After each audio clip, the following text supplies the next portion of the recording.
Githeri is one of those meals either one really likes or really does not like. For me, even after the high school experience, I really enjoy my githeri. It's one of my favorite Kenyan vegetarian meals because it's easy to make and very easy to infuse flavor in. Today, I'm going to take you through how I make my curry and garam masala githeri. Buckle up, it's going to be an adventure of a lifetime. Welcome to my kitchen!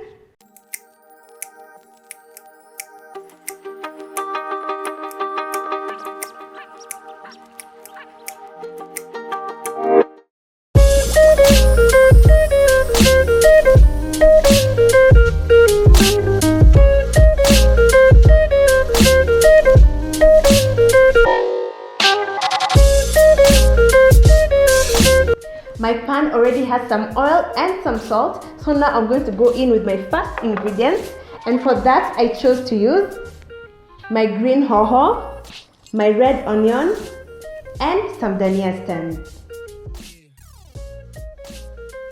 Hey guys, I wish there was a way I could attach onto the video how my kitchen smells like right now. By now you guys know the aroma of this initial cooking stage is one of my best in the whole world. The onion, the dania stems, the green hoho, nothing short of excellent.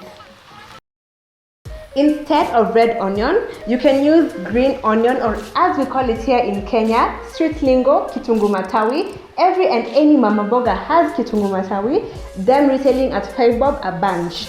Kitungu matawi and githeri really pops in terms of flavor, but since I didn't have some today, I just went with what I had, and that was red onion.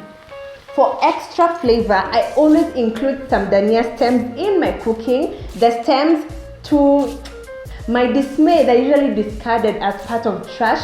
However, the stems really take on the heat of this initial stage of cooking very well. And not only that, they also have a more intense flavor compared to the leaves. So it's very key to use them at this initial stage, because that flavor really leaks into the oil and really gets into the overall flavor of the dish. As I always sing this song on Twitter, dania stems at the beginning and dania leaves at the end as a garnish. And finally, my green hoho. To my non-Kenyan watchers, green hoho is green bell pepper. Among the 3 peppers, green hoho is the least sweet. It's a bit bitter when you bite into it, but because of that same characteristic, when you cook with it, especially with savory dishes, be it a beef stew, be it githeri as we are doing right now, it really lends a nice, bold, very rounded flavor. And for me, it's always mandatory for any stew when I want a nice, bold and assertive flavor. Very heavy, but very bold and assertive. Now that my onions have sauteed exactly as I wanted them to, they're nice and fragrant, nice and soft, we're now going to get my tomatoes, add them in, give them a mix, and then we're going to go in with our spices. For my spices, I decide to go with curry powder, paprika, black pepper, and garam masala.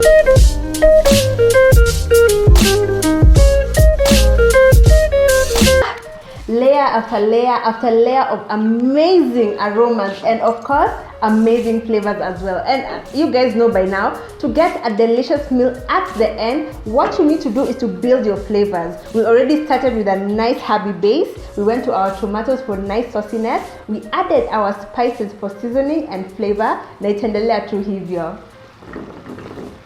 I added some water so that it can act as a medium for the spices to cook down in. You don't want your spices to be grainy and sandy. You want them to really cook down and really meld into everything. Speaking of the spices, I chose the 4 spices because of flavor, of course, color, especially the paprika, and the overall health benefits they will serve you.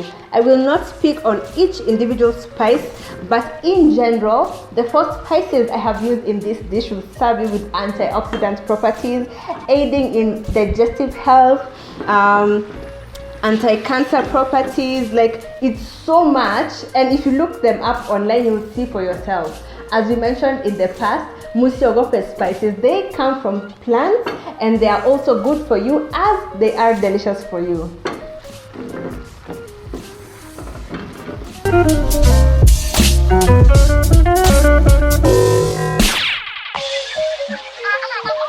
You can already tell from the aroma emanating from my pan that this is going to be an amazing meal.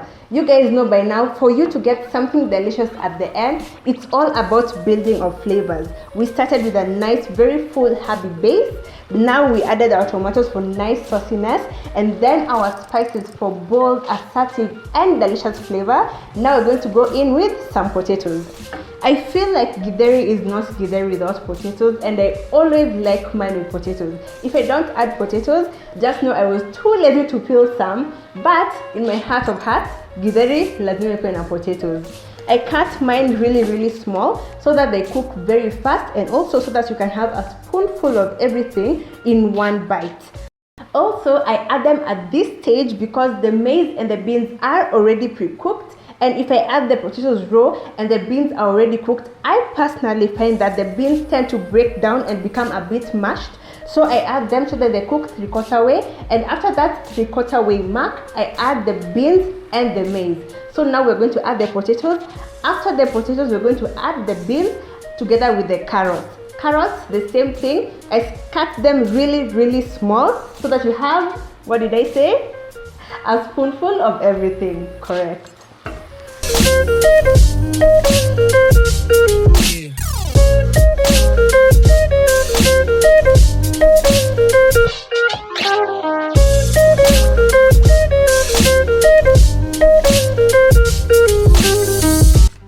Now that my potatoes are 3/4 way done, we're now going to go in with the main ingredient for any Githeri, which is my maize and my beans. You can go with any kind of bean. For me, I personally prefer to use either yellow beans, Rosecoco beans, or Wairumo beans. Those are my 3 favorites. You can even use peas, whichever way rocks you bought, go with it. As for maize, I also prefer to go with very tender, very soft yellow maize. You know, the one the Githeri used to eat in high school, the maize was sun-dried. That's why it was very ngumu sana. It was a workout, yeah, jaw. And I had braces. Then it was just a nightmare. Unakula mahindi kuni, ndio kuna braces. It's so tight. It was just a nightmare. Anyway, you can use any kind of maize in regard to sweet corn. However, I prefer to use yellow maize because it's tender and it's much closer to the original Githeri flavor. However, if you're outside Kenya, use sweet corn. If that's your preference inside this country as well, just do it. I'm not saying using sweet corn is bad. I'm just saying for me, I feel using tender yellow maize sticks to the integrity of Githeri. Sour. Now we're going to add our maize and beans, followed by the carrots. Mix everything in, let it simmer for a few minutes, then we garnish with our dania, then we are done.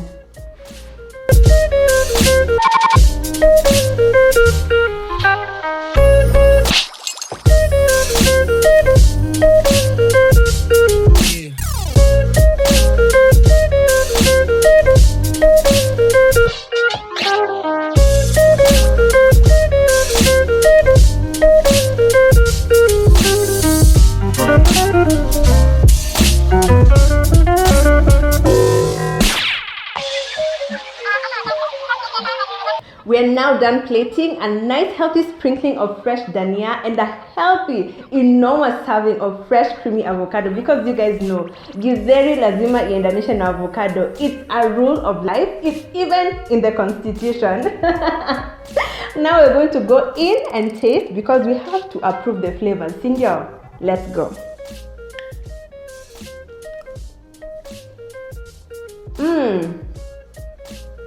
You can really taste every note. The hoho really comes in with its robust flavor. The curry gives it a nice round taste, and you can really taste the cumin as you eat. Cumin, which is part of the Garam Masala, and this is exactly what I was going for. Don't forget, kama kawaida, the exact recipe quantities are on my blog. Link is down below on my description box. I will also link down below all other past Githeri recipes of mine. Try this one out. Second on your list should be the one I used coconut cream to develop a nice Githeri recipe. I'm thinking about the food. Anyway, for me it's now time to go eat. I hope you enjoyed this video. I hope you are subscribed. If you're not, click that red button. So have a nice day. Bye bye.